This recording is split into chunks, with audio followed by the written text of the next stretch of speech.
Buenas noches, soy el profesor César Riega Vázquez, director del Movimiento Cultural y de Análisis Social Mentes del Mañana, y también profesor de Educación Secundaria del Colegio San Vicente de Paúl en Chincha.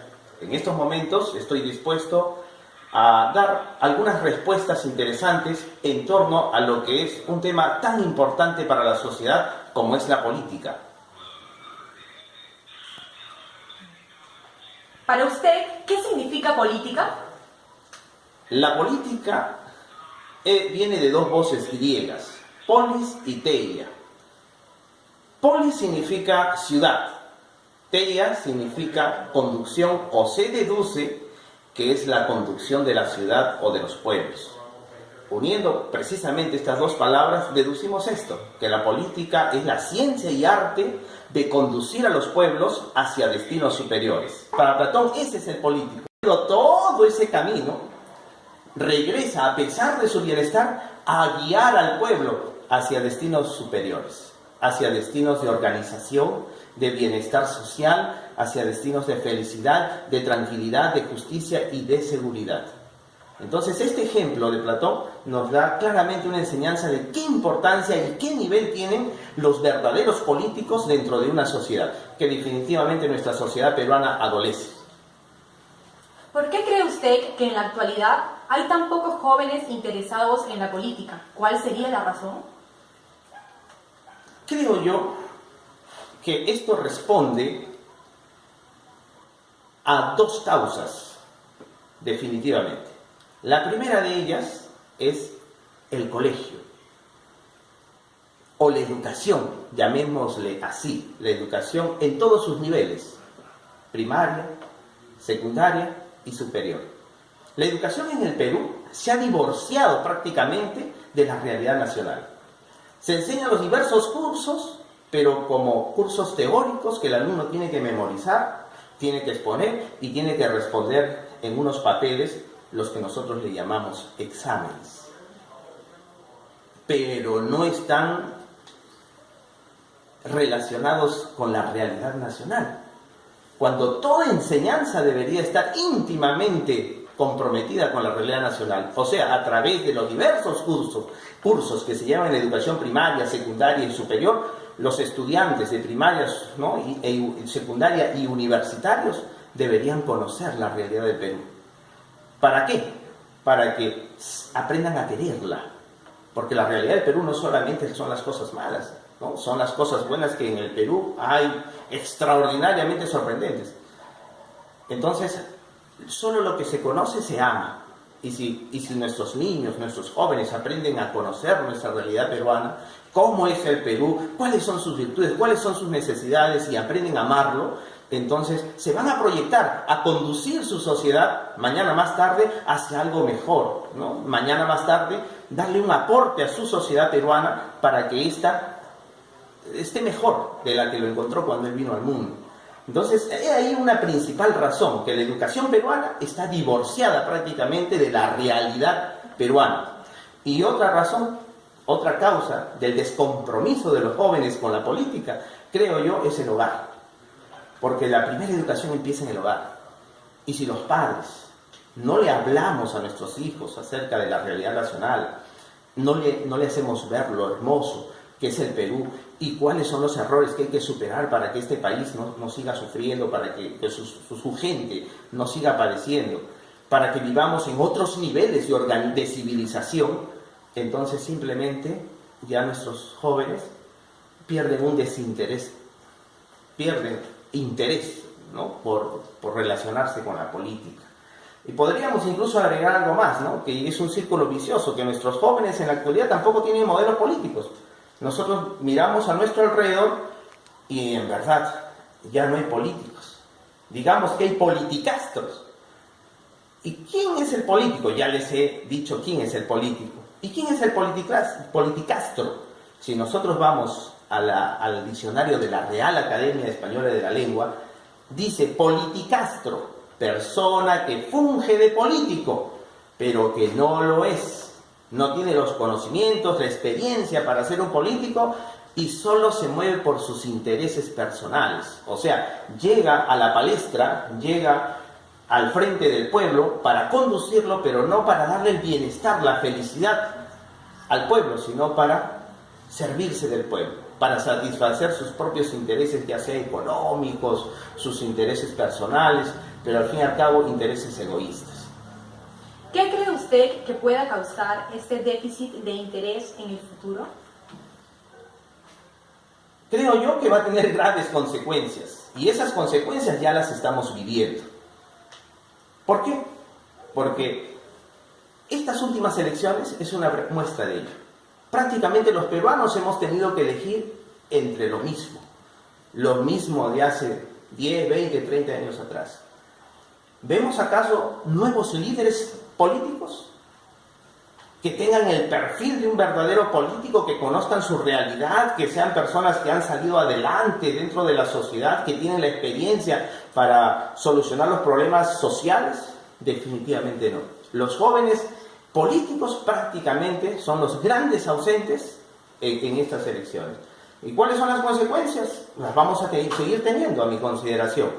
Posteriormente vamos a tener una sociedad en donde los políticos no existan, sino simplemente los politicastros.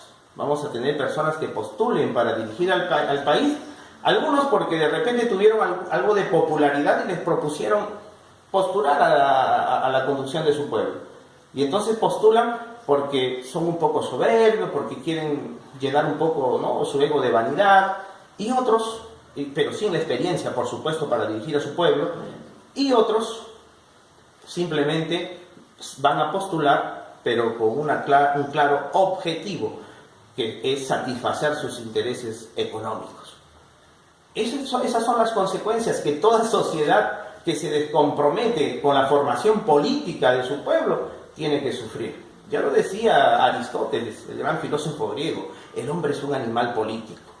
Yo personalmente no estoy muy de acuerdo con ese término animal, porque para mí el ser humano tiene otro nivel de evolución. Eso es cuestión de ideologías y se respetan, pero lo que sí concomito y estoy de acuerdo con Aristóteles es que el ser humano es un ser político, porque primero se dirige a sí mismo.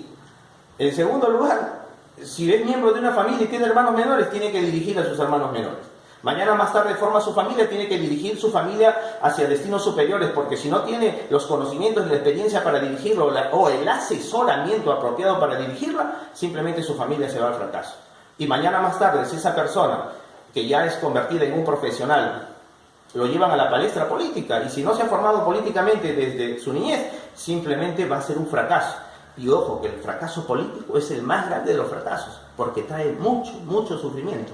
Trae muerte, sufrimientos a generaciones de seres humanos que son las que conforman una sociedad. ¿Qué tan seguidos son tratados estos temas durante las horas de clases? En la experiencia que yo tengo como docente, son muy pocos tratados estos temas. Digamos que los profesores que lo tratan son como islas. Y hay casos en algunos colegios que ni siquiera nunca se trata. Y por supuesto esto tiene su causa. Por ejemplo, colegios particulares, en donde los profesores trabajan desde las 7:30 hasta las 3:30, 4 o 5 de la tarde. Ese profesor llega a su casa cansado, tiene que descansar, pero llega a corregir exámenes, etc. La pregunta es, ¿en qué momento investiga acerca de la realidad nacional? Si los mismos noticieros sabemos nosotros que están parametrados, que no nos muestran la realidad. ¿En qué momento ese profesor coge un libro de análisis social, de cultura general, para dedicarse a la investigación y renovar día a día sus enseñanzas?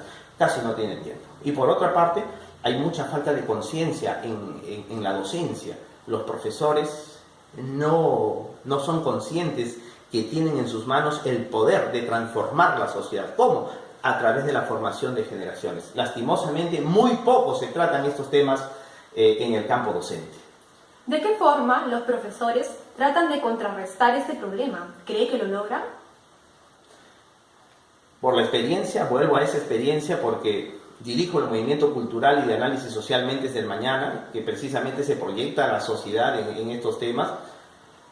Vemos que hay muy poca reacción ante la avalancha de ignorancia, ante la avalancha de alienación que sobrecoge nuestro país a través de los medios de comunicación masivos, como es la televisión, por ejemplo, que en nuestro país es una de las más pobres a nivel de Latinoamérica, a través del medio de comunicación masivo de la prensa escrita, por ejemplo, que también es muy pobre en nuestro país. En verdad, aún en el aspecto cultural es muy pobre. Entonces hay muy poca reacción en las escuelas para combatir esta falta de nexo con la realidad y que deriva precisamente en la falta de preparación política en los peruanos desde su niñez. Se está haciendo muy poco, considero que se está haciendo muy poco. ¿Los jóvenes se informan regularmente de estos temas en sus casas o por lo general solo consiguen esta información en el colegio? Yo diría que son muy pocos los jóvenes. Digamos que son los jóvenes los que tienen una familia formada, cuyos padres tienen un nivel cultural y un amor por su patria que le llama a ver siempre los noticieros, programas culturales, salen de paseo para conocer su país, le enseñan al joven o al niño a amar a su país, a ver qué cosa le está faltando, le hacen ver que él es el motor, ¿no? del cambio social y que él puede corregir esos problemas sociales en el futuro, porque él tiene el poder, es joven, es niño, y entonces puede esgrimir dentro de sus sueños la transformación social, ¿no? Pero la pregunta es, de cada 10 hogares en el Perú, ¿cuántos hogares tendrán esas características de ser unidos, ser hogares donde papá, mamá aman al Perú, papá, mamá se preocupan en ver programas culturales, papá y mamá se preocupan en mostrarle la realidad del Perú en cuanto a lo bueno y lo malo que tiene? Digamos, yo diría que, siendo optimistas, de cada 10 hogares, uno le hablará al respecto. Pero ¿y los demás? Como una televisión como la que tenemos, en donde la verdad, no estoy siendo agresivo, es una televisión en un 80-90% basura, que no sirve, que más bien deforma. Y creo que de ahí podríamos hablar horas y horas y no terminaríamos, porque nuestros canales de televisión no tienen ningún respeto por nuestra niñez. Igual las radios. Escuchemos, por ejemplo, las canciones que pasan. Si analizamos lo que dicen los adelantos psicológicos que todo ser humano, desde el vientre materno hasta los 7 años, capta todo lo que percibe de la sociedad, imaginemos entonces a un niñito de 4 años de edad o de 5 años de edad bailando la canción Candy, cuya letra es totalmente agresiva.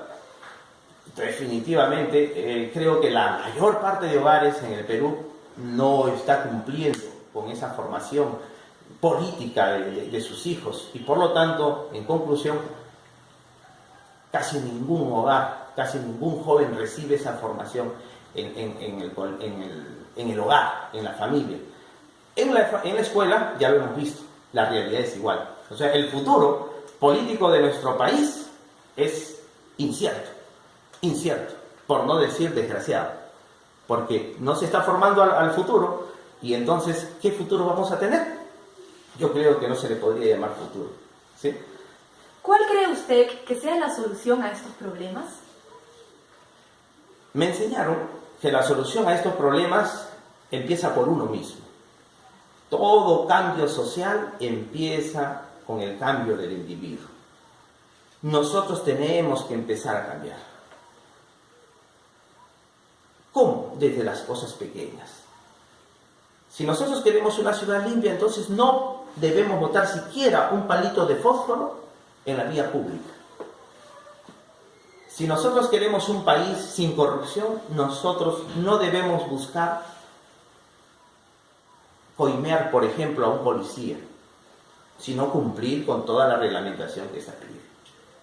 Si nosotros queremos un país más culto, nosotros tenemos que empezar leyendo cosas interesantes. Si nosotros queremos un país más justo, nosotros tenemos que empezar con la justicia dentro de nuestra propia familia, más allá de nuestros errores. Si nosotros queremos un país diferente, nosotros tenemos que ser diferentes. Primero nosotros. Allí entonces se hará o se comenzará un motor multiplicador de los nuevos peruanos que esta patria necesita para desarrollarse. Porque naturaleza tiene en gran cantidad. Somos un país privilegiado en cuanto a naturaleza. Lo único que nos falta es un cambio de actitud como peruanos. Y en segundo lugar, apoyaría bastante una nueva política educativa. O sea, una política educativa que considere el maridaje, llamémosle así, la relación íntima de cada uno de los cursos que se enseñan en educación primaria, secundaria y universidad con la realidad nacional. Ayudaría bastante una nueva política educativa. Y no una política educativa cambiante como la tenemos actualmente en el Perú. Porque en el Perú somos tan irresponsables que no hay una política educativa a largo plazo. O sea, mejor dicho, no existe una programación curricular que forme al niño de manera secuencial en educación inicial, primaria, secundaria y superior, teniendo como modelo el que está en educación superior, el nuevo profesional, el modelo de hombre peruano o de mujer peruana que nosotros queremos para desarrollar este país. No, y esa programación curricular tiene que hacerse en base a unos 20 o 30 años, en una hilación constante. Pero aquí no, se enseña una cosa en educación inicial, se enseña otra cosa en educación primaria, se enseña otra cosa en educación secundaria, a veces incluso los temas se repiten, llega el chico a la educación superior, otra cosa totalmente a la educación secundaria. No hay una hilación. ¿Por qué? Porque no hay una política educativa a largo plazo, sino muy por el contrario. Cada año o cada vez que cambia un presidente se están cambiando los proyectos educativos en nuestro país, definitivamente. Falta mucho por hacer en nuestro país. ¿Conoce usted algún caso de alguna institución que haya tomado medidas efectivas para solucionar ese problema? Que yo conozca, en realidad muy poco. Hay por allí algunas instituciones casi desconocidas que propenden el mejoramiento de la sociedad. Un ejemplo, nosotros, Mentes del Mañana, ¿a qué se dedica? Comprendemos que la realidad nacional debe cambiarse. Comprendemos que debemos empezar por nosotros mismos. Antes que criticar a los demás, debemos cambiar nosotros mismos. ¿Y qué es lo que hacemos? Pintamos paredes. Buscamos paredes que están pintarrajeadas o así, por algunos pandilleros que le ponen groserías, le ponen obscenidades. Pedimos permiso a los dueños, reunimos un poquito de nuestro dinero, porque no somos personas adineradas, transformamos la pared y le ponemos un pensamiento positivo. Editamos una revista, dictamos conferencias de expresión oral para que los jóvenes se vayan formando con una mentalidad diferente, ¿no? Así como nosotros, hay otras organizaciones como Acción Poética que también se dedica a pintar algunas paredes, por ejemplo, ¿no?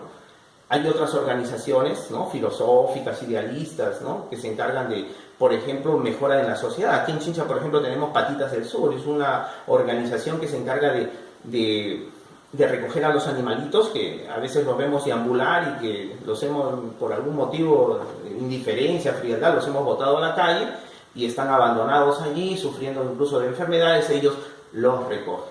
Y no se necesita dinero para cambiar. O sea, es lo menos, creo yo, que se necesita para cambiar. Lo que se necesita es tener la firme convicción que debemos cambiar y que nuestra sociedad necesita de nuestro cambio. Y empezar.